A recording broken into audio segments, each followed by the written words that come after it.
Henry and the Beetle Bar. Henry watched as the sun crept over the horizon.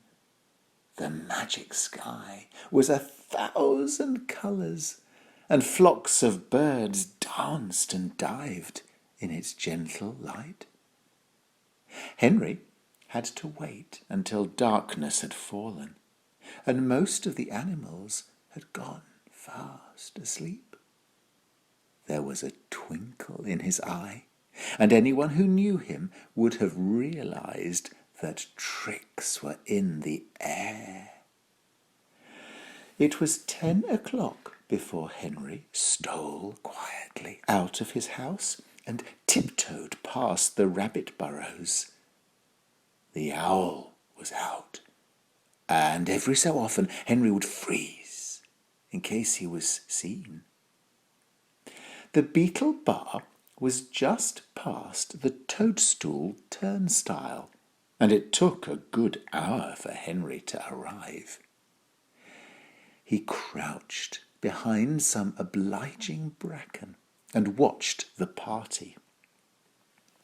The great stag beetles had polished their backs until they shone, while others had painted theirs with patterns. Some were dancing, while others were playing thimble or hop-hop. Henry smiled to himself. After all, the beetles had become far too cheeky recently. They were everywhere and into everything.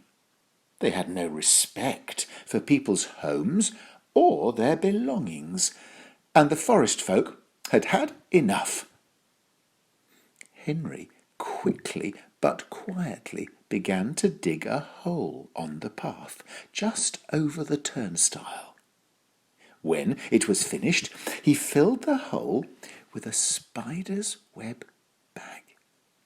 He then tied a piece of grass thread to each of the handles and ran the thread to his hiding place in the bracken.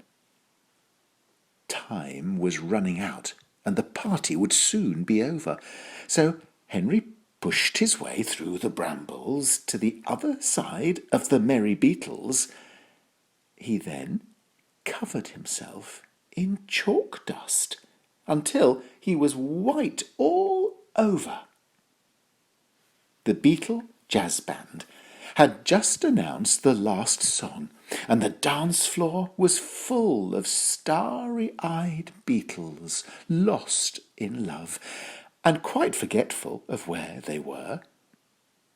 It was at this tender and unsuspecting moment that Henry curled up into a ball and, making the most terrifying noise, began to roll towards the dancing beetles.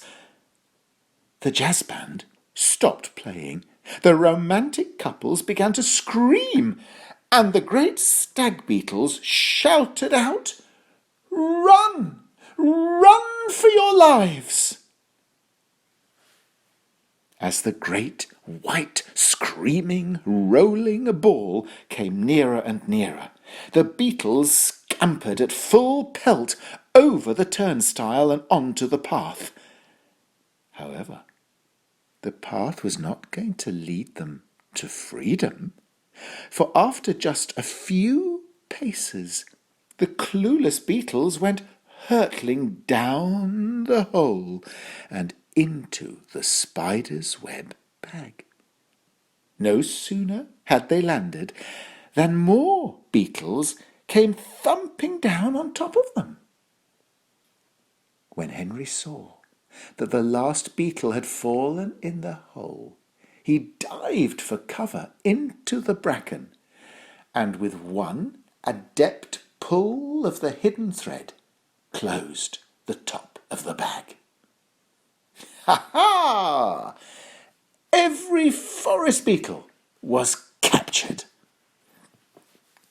Henry threw the thread over a branch, and then, mustering up all his strength, hoisted the bag into mid-air.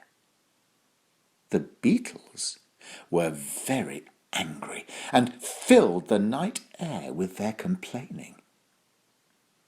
Henry thought they needed a little while to learn their lesson. Henry wasn't surprised the next morning when he was woken by Owl calling the animals to a forest assembly. When he arrived, all his friends were gazing up at a spider's web bag, hanging from a tree branch in the middle of the thicket. Owl called for everyone's attention. From the inside of the bag came the very irritated but somewhat apologetic voice of a great stag beetle. "We were attacked by a terrible spiky brute. It was white, and it roared, and it was going to kill us all. Please, don't set it on us again. We promise to be good from now on, and will never creep into your homes without asking." As Henry walked with the animals back to their homes, they were all swapping opinions about what the terrible white spiky brute might have been. Perhaps it was a ghost, or some creature from another planet, or a monster from another wood, they said. Perhaps, said Henry, perhaps